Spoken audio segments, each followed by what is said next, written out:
ஒரு முழு கத்தரிக்காய் பொரிச்சது, 1/2 கப் அவிச்ச கடலை, 4 டேபிள் ஸ்பூன் தேங்காய் பால், ஒரு சிறிய அளவு பழப்புளி, 1/2 டீஸ்பூன் வெந்தயம், 1/2 டீஸ்பூன் பெருஞ்சீரகம், தேவையான அளவு உப்பு, 4 தேக்கரண்டி மிளகாய் தூள், ஒரு மீடியம் சைஸ் வெங்காயம் வெட்டினது, 4 செத்தல் மிளகாய், 6 பூண்டு பல்லு, ஒரு சிறிய அளவு இஞ்சி.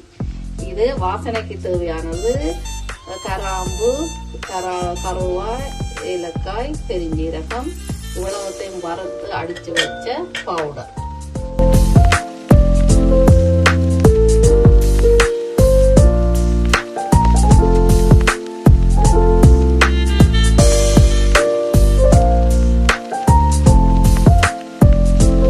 கத்தரிக்காய் கடலை கறி வைப்பதற்கு தேவையான அளவு ஒரு டீஸ்பூன், ஒரு கரண்டி எண்ணெய் கொதிச்சோடனே நாங்கள் வெட்டி வச்ச வெங்காயத்தை போடுவோம். சரியோ? வெட்டி வச்ச வெங்காயம் வதங்கும் மட்டும் கொஞ்ச நேரம் இது கத்தரிக்காய் பொரிச்ச கடலை கறியனுடைய வெங்காயம் நல்ல கோல்டன் கலருக்கு வருவோம்.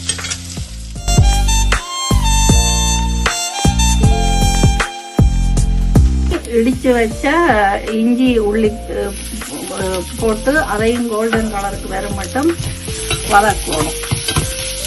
ரெண்டும் சேர்ந்து நல்லா வதங்க விடவும்.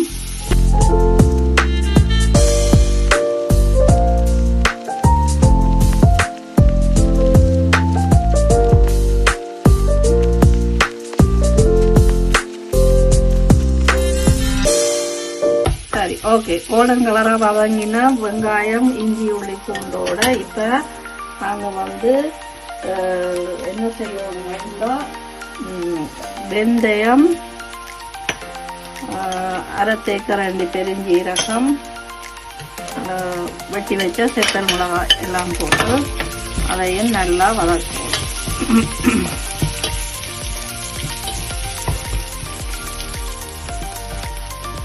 ஓகே, தேவைப்பட்டா பிரிஞ்சியில போடலாம். பிரிஞ்சியில கட்டாயம் எல்லாரும் பாவிக்கணும். ஏனென்றா அதுல நிறைவான விட்டமின்கள் இருக்கு, நோய் எதிர்ப்பு சக்தி கூட இருக்கிறதால அதை பாவிக்கலாம்.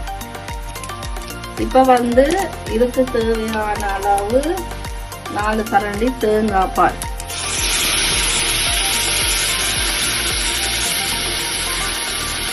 காய்ச்சி இதோட சேர்த்து கரைச்சி வச்ச புளியையும்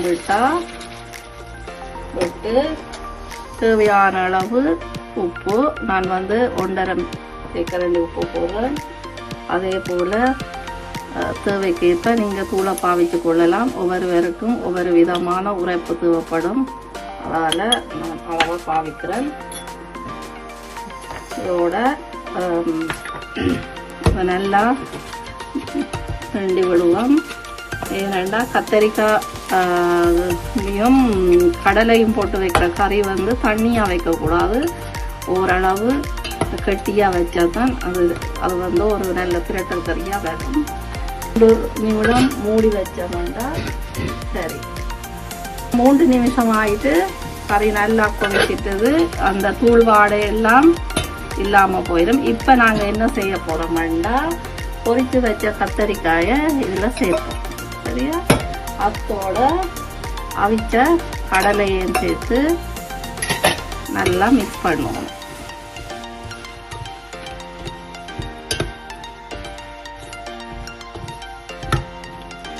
மிக்ஸ் பண்ணி போட்டு இன்னும் ஒரு 3 நிமிஷம் இதை மூடி வைப்போம்.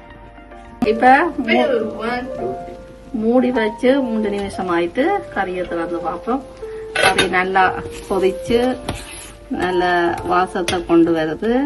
இப்ப நாங்க இடிச்சு வச்ச வாசனை திரவியத்தையும் சேர்த்து கறியை நல்லா கிண்டி விடுவோம். கிண்டி விட்டுட்டு இன்னும் ஒரு 2 நிமிஷம் மூடி விடுவோம். 2 நிமிஷம் ஆயிட்டது. கறி எப்படி இருக்குன்னு திறந்து பார்ப்போம். சரியா? ஓ வாவ்,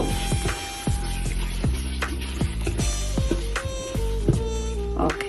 இப்ப கத்தரிக்காய் கடலை குழம்பு ரெடி.